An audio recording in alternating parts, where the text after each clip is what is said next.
Hello everyone, welcome to my YouTube channel Ether classes. आज के session में हम एवरेज वेलोसिटी के बारे में डिस्कस करेंगे। जैसे कि हमने Maxwell distribution of velocities topic study किया था, उसमें हमने देखा था कि मैक्सवेल ने मोस्ट प्रोबेबल स्पीड को, मोस्ट प्रोबेबल वेलोसिटी को डिफाइन की है। सिमिलरली एवरेज वेलोसिटी की डेफिनेशन और डेरिवेशन भी मैक्सवेल की जो कर्व था उसी से ऑब्टेन हुआ है। So what is average velocity? Suppose हमारे पास एक कंटेनर है, दिस इज द कंटेनर। इसमें हमारे पास में 10 गैस मॉलिक्यूल्स हैं। सो ईच गैस मॉलिक्यूल की हम इंडिविजुअल वेलोसिटी कैलकुलेट करेंगे। सो फर्स्ट मॉलिक्यूल की V1, second V2, V3 up to V10। So average velocity will be equal to सभी वेलोसिटीज़ का sum V1, V2, V3 plus up to V10 और divided by number of molecules. कितने molecules थे? 10 molecules थे। So this is the average velocity. Know the average velocity को अगर define करेंगे तो what will be the definition of average velocity? The arithmetic mean of different velocities possessed by the molecules of gas at a given temperature is called average velocity। जैसे हमने एक example से समझा था कि 10 गैस मॉलिक्यूल्स हमने लिए, तो 10 गैस मॉलिक्यूल्स की वेलोसिटी का sum divided by total number of gas molecules. Similarly अगर हमारे पास n गैस मॉलिक्यूल्स होंगे, so V1 plus V2 plus V3 up to Vn divided by n। अब इंडिविजुअली एक एक मॉलिक्यूल की वेलोसिटी कैलकुलेट करना बहुत टफ है, इसीलिए एक दूसरा फॉर्मूला डेराइव हुआ है, that is V average is equal to square root of 8RT divided by pi m। इसमें जो R है that is gas constant, T is temperature, और इस टेम्परेचर की वैल्यू हमें केल्विन में पुट करनी है। Value of pi will be 3.14. M is molar mass of gas molecule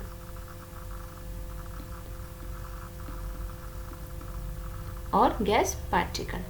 सो जो R की वैल्यू है वो हम कितनी प्लेस करेंगे? R will be equal to 8.314 joule per kelvin per mole, और जो मास है, मास को हम किस में प्लेस करेंगे? इन किलोग्राम पर mole.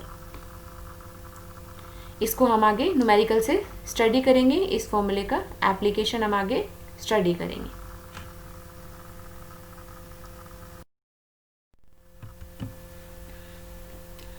Now calculation of average velocity. तो एवरेज वेलोसिटी को हम कैसे कैलकुलेट करेंगे? एवरेज वेलोसिटी का जो हमने फॉर्मूला देखा था, V average comes out to be 8RT upon pi m। ये फॉर्मूला हमें कहाँ से ऑब्टेन हुआ है, हम उसकी कैलकुलेशन को अभी स्टडी करते हैं। तो सबसे पहले हम देखते हैं, हमने Maxwell distribution of velocity topic जब स्टडी किया था तो उसमें हमने ये मैक्सवेल की इक्वेशन देखी थी। इस इक्वेशन से हम एवरेज वेलोसिटी को कैलकुलेट करेंगे। Now FV dV is equal to this one into dV। Now average this is average velocity. So average velocity is equal to integration from 0 to infinity of V into FV dV। Now V as it is हम रखेंगे, FV dV की जगह हम ये value place करेंगे। So V into 4 pi V square m 2 pi kt raised to power 3 by 2 e raised to power minus mv square divided by 2 kt into dv। इसमें 4 pi into m upon 2 pi kt raised to power 3 by 2, this term is constant। so इसको हम integral के बाहर put कर सकते हैं। Now integral के अंदर क्या होगा? v यहाँ से एंड V स्क्वायर यहाँ से। सो इंटीग्रल के अंदर होगा V cube into E raise to power minus m we square divided by 2 kT into dV. Now mv square divided by 2 kT, हम इसको पुट करेंगे x स्क्वायर. अगर हम स्क्वायर रूट लेते हैं तो mv 2 kT, so square root of m upon 2 kT into v is equal to x. So v की भी वैल्यू हम यहाँ से कैलकुलेट कर सकते हैं 2 kT upon m square root into x. So अगर मैं v क्यूब की वैल्यू प्लेस करती हूँ तो v क्यूब को हम कैसे लिख सकते हैं, v square into v. So v square is equal to 2 kT upon m into x square. यहाँ से निकाल सकते हैं v square. So v square is equal to 2 kT upon m into x square. और v स्क्वायर इंटू v की value कितनी है, 2 kT upon m की power 1/2 x into E raise to power minus x square into dv. Now dv की value हम similarly जैसे हमने यहाँ से कैलकुलेट की हैं, हम आगे dv की वैल्यू कैलकुलेट करके देखते हैं और इन वैल्यूज़ को हम यहाँ से इसी फॉर्म में आगे लिखेंगे.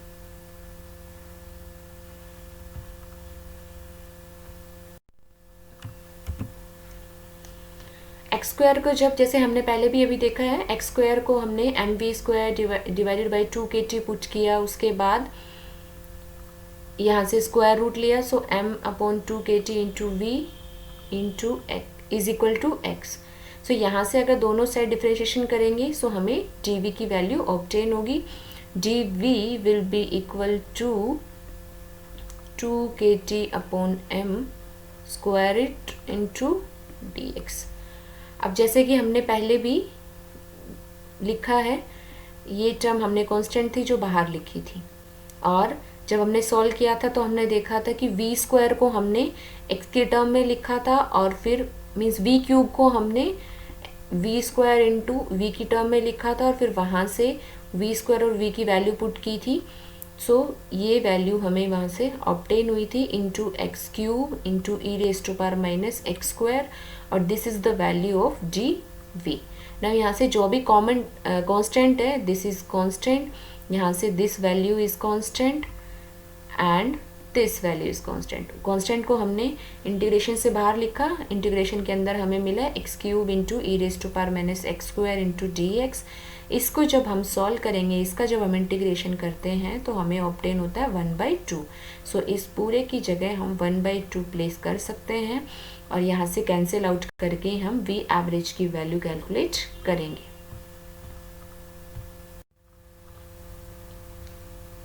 नाउ ये कांस्टेंट टर्म थी जो हमने बाहर लिखी थी इंटू 1/2. इसको जब हम यहाँ से कैंसिल आउट करेंगे, पूरा सॉल्व करेंगे तो हमें ये वैल्यूज़ ऑब्टेन हुई है. यहाँ से हम 3/2 था 2 पाई kT/m, यहाँ से पाई की वैल्यू कितनी आ गई, पाई 1 पाई यहाँ पे है और 3/2 पाई यहाँ पे है. सो पाई कम्स आउट टू बी, यहाँ से इन दोनों पाई को अगर हम कैलकुलेट करेंगे तो पाई कितना आ गया, स्क्वायर रूट ऑफ पाई आ गया नीचे.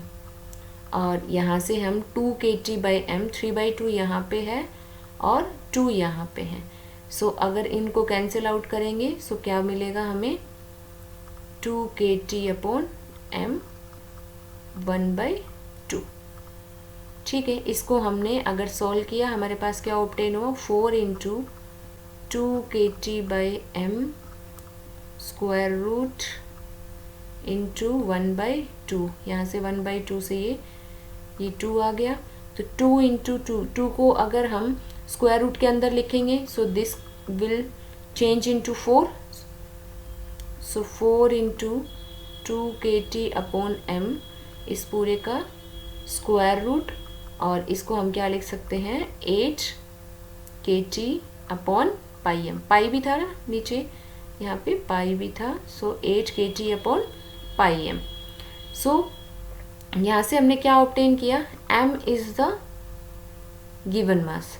सो हम क्या कर सकते हैं, यहाँ से अगर मोलर मास के टर्म में पुट करें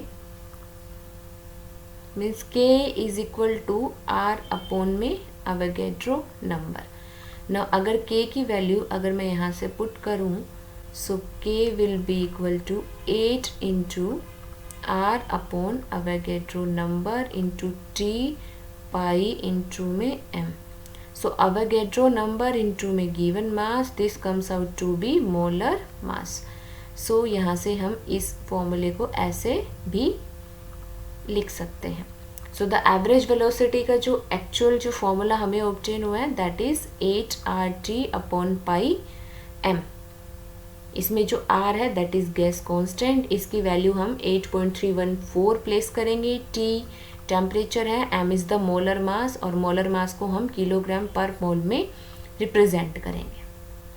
नाउ ये जो फॉर्मूला है इस फॉर्मूले को हम और कैसे लिख सकते हैं, इसके लिए हम देखते हैं। सबसे पहले हम देखते हैं ideal gas equation. Ideal gas equation क्या थी? PV is equal to nRT। अगर n इज इक्वल टू 1 है so PV is equal to RT। So जो फॉर्मूले में जहाँ पे RT है उसकी जगह हम PV प्लेस कर सकते हैं। So 8RT upon pi M जो फॉर्मूला है that can be written as 8PV divided by pi M, this one. Now इस फॉर्मूले को हम और कैसे लिख सकते हैं? सपोज हमारे पास में n is equal to 1 number of moles नहीं है, सो n को हम क्या लिखेंगे? Given mass upon molar mass. Now v को अगर इस साइड लेके जाएं तो W by V this comes out to be mass upon volume density और this is molar mass. v को हम इधर लेके गए और m को इधर लेके गए, so PV is equal to rho RT। So RT की वैल्यू अगर हम कैलकुलेट करेंगे that comes out to be PM divided by rho. So अगर हम RT अपॉन M जो हमारा जो फर्स्ट ये जो फॉर्मूला है इसमें अगर RT अपॉन M की वैल्यू अगर मैं कैलकुलेट करूं और उसको प्लेस करें हम P by rho, so V average comes out to be square root of 8P upon pi rho, this is density and P is pressure of the gas। So average velocity है उसके फॉर्मूले को हम इस तरह से भी रिप्रेजेंट कर सकते हैं।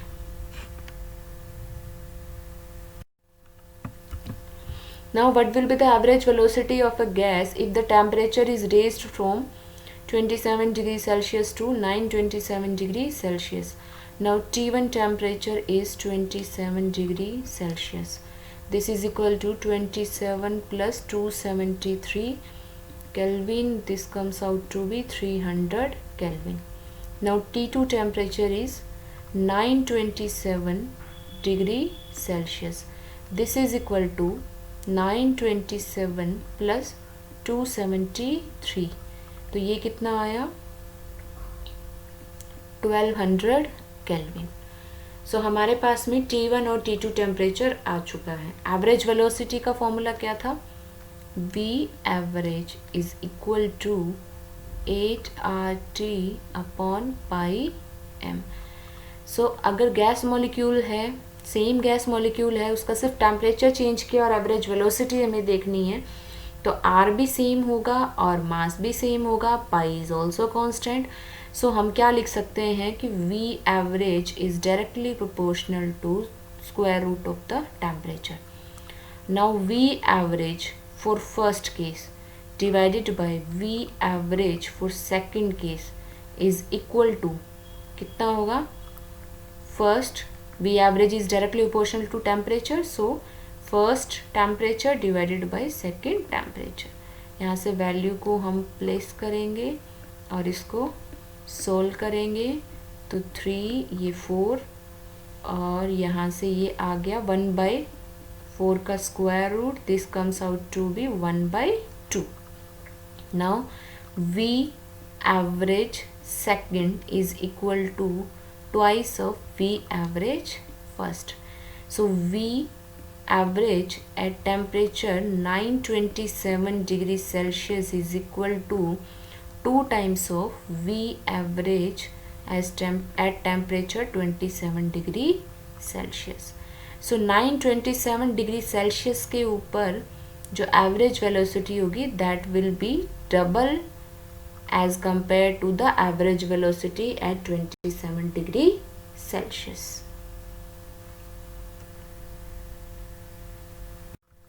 Now what will be the ratio of average velocities of hydrogen gas and helium gas at same temperature? So hydrogen gas, H2 gas.